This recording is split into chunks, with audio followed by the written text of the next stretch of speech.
Hi, welcome to the video on the 2.5 notes where we're going to look at the properties of electrons and electromagnetic radiation. Alright, so throughout this note-taking process, you pause the video when you need to copy down any of the notes or to fill anything in. Alright, let's begin. So, the objective is to describe how electron transitions produce absorption spectra and emission spectra. But first we'll start with some properties of electrons. The energy of electrons are quantized, and that means electrons and atoms only exist at discrete energy levels. And that's shown in this image here, these lines representing energy levels, which again would correspond to an electron shell. So let's say this is the first shell and this is the second shell. The electron has to exist at those energy levels. If we're using the electron configuration model, we would look at these as being specific orbitals. So let's say this is the 1s orbital and then the 2s orbital. Again, they're existing at these energy levels. They're not existing in between. So they have to exist at discrete energy levels. All right, let's talk about electron transitions, which will lead to absorption and emission spectrum. So electrons can move or transition to or from higher energy levels by absorption, by absorbing or releasing energy in the form of light, which is also known as electromagnetic radiation. They can also absorb energy in the form of heat or electricity as well. Now, in our flame test lab, it was the heat from the Bunsen burner that the electrons absorbed energy from, which eventually led to the emission spectra that we saw. And we'll look at that process in a little bit later. But it can be any of these forms. Now, when electrons jump to a higher energy level, it must absorb energy. But when an electron drops to a lower energy level, it will release or emit energy. So the main thing is if it's going to jump up, it's going to require energy, so it needs to absorb it. And if it's going to drop down, it will release or emit it.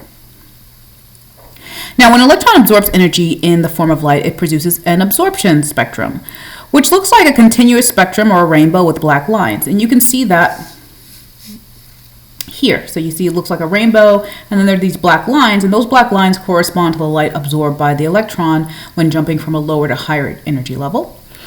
And when an electron releases energy in the form of light, it produces an emission spectrum, which looks mostly like a black bar with colors of lines.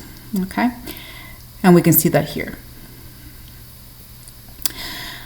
All right, so let's look at how the emission absorption spectrum are formed. So if you need to, pause the video now, and I want you to color code the spectra here. You'll notice that the R stands for red, O for orange, Y yellow, G is green, B is blue, I is indigo, and V is violet.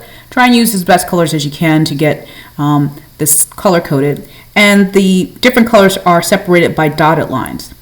The dark black lines, of course, are absorption bands. So we're not using that to divide the different colors. Use the dotted lines to divide the different colors.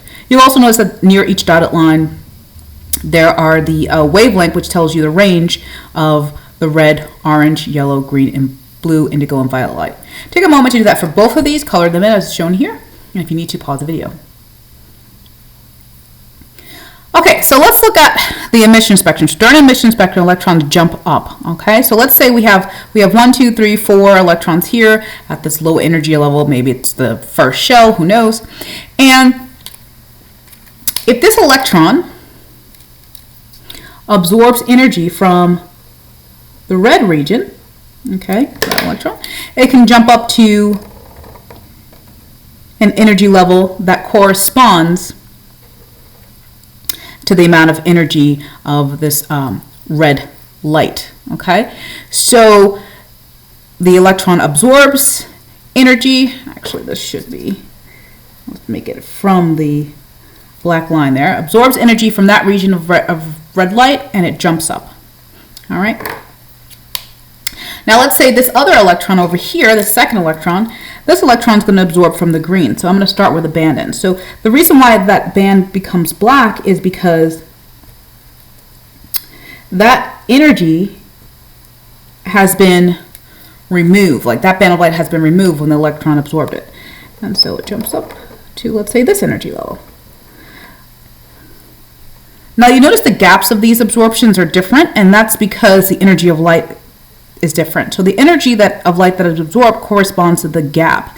Since the transition from the first to the second level is a lower energy gap than from the first to the third, we're going to absorb lower energy in going from the first to the second. So red light is lower in energy than green light. All right, let's do our last two. So we have some blue light here. We're going to absorb this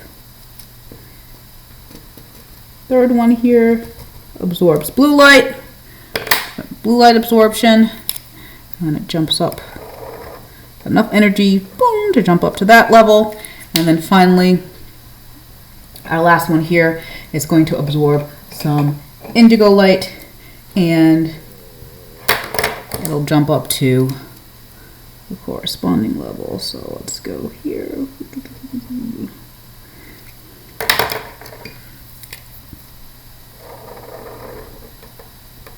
Okay, all right. So that's how the absorption spectra are created. The electrons absorb light from a certain region. The light that absorbs is shown up as a black band, and the electron uses that energy it absorbed to jump up to a higher energy level. And the energy of light that it absorbed will correspond to the gap of that jump. Okay, and that's what that note is here. All right, let's look at the emission spectra now. So for the emission spectra, we're doing the opposite. You have electrons that are in an excited position. Okay, so these are excited because they're not at their ground state. And what happens is when electrons are excited, they don't want to stay there, so they have to drop back down. And when they drop back down, they're going to release energy. Now, they don't have to drop back down to their original state. In our example, we'll show it that way. But they'll just drop down to a lower energy state to become more stable. All right, so let's start with this first electron here. So if it drops down to this ground state, in doing that, it releases energy. And so notice how my direction now is pointing to the red, to the band in the spectrum. So it's going to release it.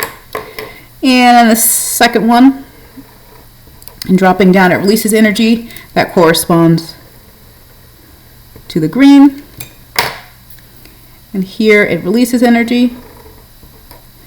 That corresponds to the blue.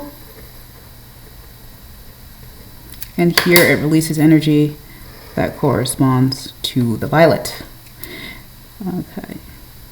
Now, once again, the energy of light emitted will correspond to the gap. So since the transition from the second to the first is a smaller transistor, shorter or smaller energy gap, it's going to release light at a lower energy, which corresponds to red. Whereas from the fifth to the first releases higher energy, it's going to correspond to a higher energy light, which is violet.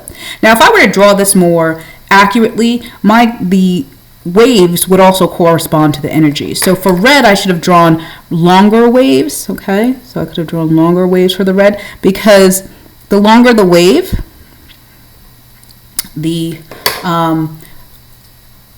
lower the energy, okay? And for the violet, I should have drawn the shortest waves, okay? When I say waves, I mean wavelength. All right, let's finish this up. So, key thing to know about emission spectra: in order for emission spectra to be produced, electrons must absorb energy first to reach an excited state. So notice when we started with the electrons in the excited state. So the first step to get an emission spectrum is first excite the electrons by having them absorb energy. It can be in the form of light, heat, electricity, whatever. And then when they drop back down, that's when they produce the emission spectrum. Okay, final note, we're going to talk about, since we're going into light here, let's talk about some light. Electromagnetic spectrum. So here you'll notice that we have the electromagnetic spectrum, which shows all the forms of electromagnetic radiation, from gamma waves all the way to radio waves. And the energy in the way the spectrum is drawn here, with the gamma rays on the left and the radio waves on the right, it decreases as we go to the right. And we know it decreases because the wavelengths which are drawn here are increasing. So both energy and frequency decreases as we go from gamma rays to radio waves, because the wavelengths are increasing. All right, and that can be sort of expressed with these light equations. So So there are two light equations. We're not going to practice using them, but they're important to sort of recognize where this relationship comes from or how to quantify this relationship between energy, frequency, and light. So take a moment to write this stuff down with the light equations. E equals h nu, and the nu, which kind of looks like a weird V, is our frequency. The h is known as Planck's constant, and E is energy. Now, if you look at this relationship, if you increase the frequency, and Planck's constant is a constant, so it stays the same, let's say you double the frequency, you're going to double the energy as well. So we will say this is the relationship between energy and frequency are directly proportional. Okay. On the other hand, if you look at the second equation where we have E is equal to Planck's constant, C is the speed of light, and lambda is a symbol used for wavelength. Kind of looks like a person walking or something. All right, in that case, if you increase the wavelength, so you get longer wavelengths, as you see here, you're going to decrease the frequency, the energy. Okay, and that shows that they are inversely proportional.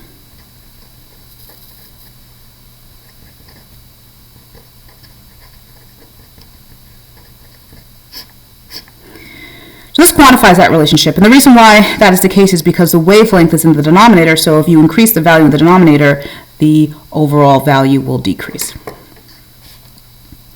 All right. If you need more time to take this down, do so. If not, we'll take our final notes on this.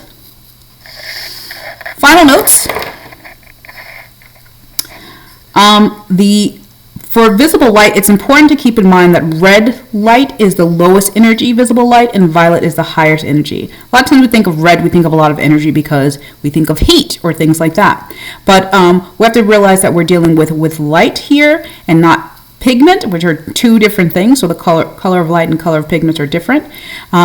So when it comes to light, red is lower in energy than violet. It's the highest. So when you think of blue, you may think, oh, that's low energy. It's much higher in energy than red. All right, that is it for this video. I hope you found it helpful. Again, if you need time to pause or take any more notes, please do so. Have a quality day.